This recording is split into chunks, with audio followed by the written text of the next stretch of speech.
Dua orang wanita menaiki alat pengeruk eskavator saat eksekusi lahan di wilayah Ngebruk, Semarang, Jawa Tengah. Kericuhan terjadi saat warga yang mengaku memiliki sertifikat resmi bertahan di eskavator. Untuk meredam kericuhan, petugas mengamankan warga yang melancarkan protes ini. Korban ukur ulang saya minta yang merasa mempunyai sertifikat diukur ulang. HM-nya berapa? Saya yang punya waris Pak Slamet, yang sebelahnya sertifikat. Ada bukti semua Pak, Pak Presiden, tolong kami Bapak, Pak Gubernur. Karena sudah kita sampaikan untuk segera menggugat PN tapi tidak pernah dilalui. Selalu bicara ukur ulang, sedesa. Ya, silakan, kita ada negara hukum. Nanti dari PN ini akan memutuskan itu tanah milik siapa. Dan DPU sudah konsinyasi di sana. Satpol PP berhak berkaitan pengamanan. Lahan yang menjadi sengketa telah diambil oleh negara melalui proses konsinyasi.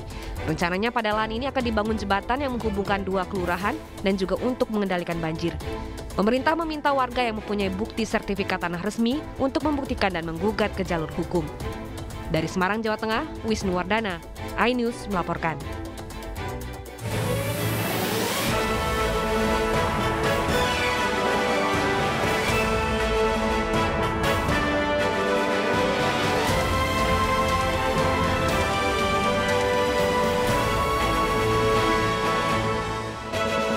Komnas HAM temukan 7 pelanggaran HAM pada tragedi Kanjuruhan.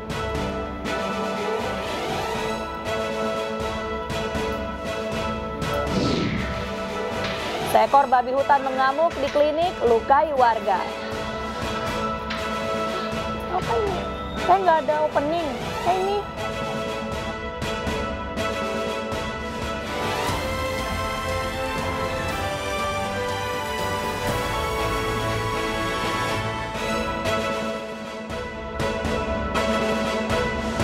Selamat malam pemirsa, bersama saya Mirva Suri, inilah iNews Malam selengkapnya.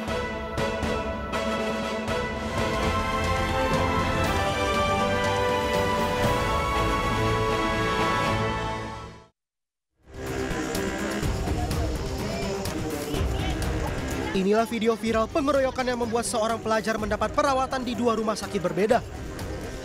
Korban dikeroyok saat jam pulang sekolah Sabtu kemarin. Para pelaku diduga salah sasaran karena menganggap korban adalah musuhnya. Selain dikeroyok oleh teman sekolahnya, korban juga ikut dianiaya oleh anak putus sekolah. Meski polisi sudah menangkap 6 terduga pelaku, namun para pelaku masih di bawah umur sehingga tidak ditahan dan hanya dikenakan sanksi wajib lapor. Namun kasus ini menjadi atensi polisi. Jika terbukti, para pelaku akan dikenakan pasal 170 dengan ancaman 7 tahun penjara. Kamu anak mana? Oleh korban dia bilang saya anak Yosdar. Begitu tahu dijawab anak Yosdar, pelaku ini secara bersama-sama langsung memukuli korban sebagaimana yang tayang di viral di medsos, beberapa medsos. Korban sebelumnya dirawat di Rumah Sakit Palemai Palopo. Namun karena terkendala biaya dirawat di rumah, kondisi korban yang kian memburuk akhirnya dibawa ke Rumah Sakit Admedika. Dari Palopo, Sulawesi Selatan, Nasruddin Rubak, iNews melaporkan. Pemirsa, truk bermuatan pasir dan batu terjun ke sungai sedalam 10 meter di Kecamatan Ngoro, Mojokerto. Akibatnya sopir truk tewas karena terjepit badan truk.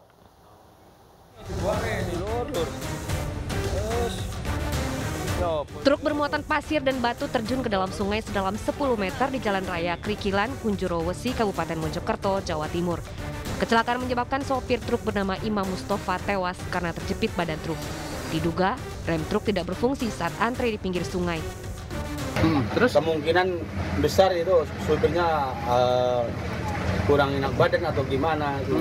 Kemungkinan. Soalnya saya lihat itu nggak ada rem blong. Kalau rem blong kan jalannya kan mungkin agak cepat. Nah ini kan jalannya cuma santai aja. Menurut keterangan saksi, diduga kendaraan itu mengalami rem blong sehingga si driver atau sopir Pak Imam Mustafa tidak bisa menguasai kendaraan sehingga dibanting ke kanan, terjebur ke sungai yang mengakibatkan saudara Imam Mustafa meninggal di lokasi kejadian. Polisi akan mendatangkan alat derek khusus agar bisa mengevakuasi truk dari dasar sungai. Dari Kabupaten Mojokerto, Jawa Timur, Solahuddin, iNews melaporkan.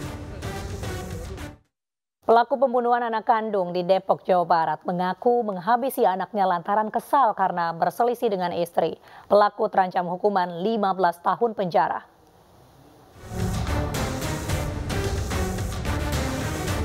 Pelaku pembunuhan anak kandung di Depok, Jawa Barat, Rizky Noviandi Ahmad mengatakan sebelum melukai anak kandungnya hingga tewas, sempat terjadi perselisihan antara ia dan istri. Pertengkaran dipicu karena pelaku kesal setelah diprotes istrinya lantaran sering pulang pagi. Sebelum kejadian, pelaku sempat sholat subuh di masjid yang tidak jauh dari rumahnya. Namun saat ia kembali, amarah pelaku semakin memuncak, terlebih saat ia melihat istri dan putrinya bersiap meninggalkan rumah. Selain itu, pelaku mengaku kesal karena merasa tidak dihargai istri. Awalnya cekcok sama istri pas dia mau pulang ke rumah kan saya tanya anak saya saya tanya dia namanya kan Keke teman ayah mau bicara udah dihiraukan gitu dia cuek gitu malah buang muka gitu. Terus ya bunuh itu muncak saya bersih barang-barang semua kan dia sudah dikemas. Polisi menyebut pada malam hari sebelum pembunuhan, pelaku juga sempat mengonsumsi narkoba jenis sabu bersama rekan-rekannya yang lain. Keluar dari rumah karena sudah ada cekcok mulut dan minta cerai segala itu. Sebelumnya sudah pernah dilakukan KDRT belum terhadap para korban? Sebelum kejadian ini? Hanya cekcok mulut. Dalam pulang pagi itu dalam kondisi mabuk? Sebelum pulang ke rumah yang bersangkutan ada kumpul dengan teman-temannya. Yang bersangkutan sempat menggunakan sabu. Artinya selama pulang pagi itu dia kondisinya mabuk gitu terus? Ya, bukan mabuk, menggunakan sabu. Rizky Noviandi membunuh putrinya sendiri dan membacok istrinya hingga kritis. Ia kini terancam hukuman 15 tahun penjara. Dari Depok, Jawa Barat, Iyung Rizky, iNews melaporkan. Komnas HAM menyebut ada 7 pelanggaran HAM pada tragedi Kanjuruhan di Malang, Jawa Timur. Temuan dari hasil penyelidikan tragedi Kanjuruhan yang menewaskan 135 orang, salah satunya penggunaan kekuatan yang berlebihan oleh penegak hukum. Komisi Nasional Hak Asasi Manusia menyampaikan hasil penyelidikan tragedi kemanusiaan di Stadion Kanjuruhan, Malang, Jawa Timur. Komnas HAM menyatakan ada 7 pelanggaran HAM dalam tragedi yang menewaskan 135 orang di Kanjuruhan.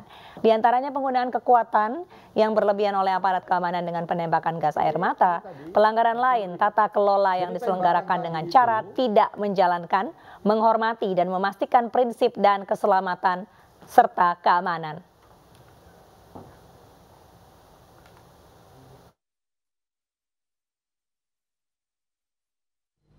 Terus kemudian diperkirakan gas air mata ditembakkan di dalam stadion pada peristiwa ini sebanyak 45 kali. 27 tembakan terlihat dalam video. Kami mengkompilasi semua video yang ada. Dan kemudian 18 lainnya terkonfirmasi terdengar. Jadi suaranya, suara tembakan. Jadi itu sebanyak 45 kali. Kekerasan yang dilakukan oleh aparat yang terlihat dalam video terjadi pada 220835 sampai 220836. Seorang anggota TNI memukul salah satu supporter. Sementara setelah mendapatkan perawatan di Rumah Sakit Kanjuruhan Kabupaten Malang selama 1 bulan, salah satu korban luka tragedi Kanjuruhan, Vicky Hermansyah, diizinkan pulang. Namun hingga kini Vicky masih trauma.